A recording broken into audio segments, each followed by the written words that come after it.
আপনাদের সামনে আবার নতুন ভিডিও নিয়ে হাজির হয়েছি। এই আপনারা দেখতেই পাচ্ছেন একটা আমার হাতে বক্স আছে। এই বক্সে আমল কোম্পানির টক দই আছে, যেটা বাটিতে থাকে। এই বক্সের ভেতরে 9 পিস করে বাটি থাকে।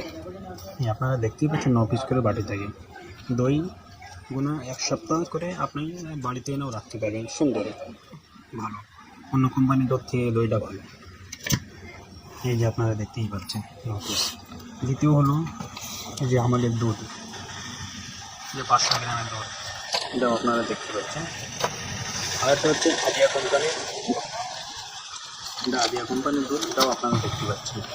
আর আদিয়া কোম্পানির লস্যি, এটা আদিয়া কোম্পানির লস্যি। আদিয়া কোম্পানির 2 রকম লস্যি আছে, একটা হচ্ছে ম্যাঙ্গো লস্যি, এটা হচ্ছে সাদা লস্যি। এই আপনারা দেখতেই পাচ্ছেন এই যে প্রোডাক্ট।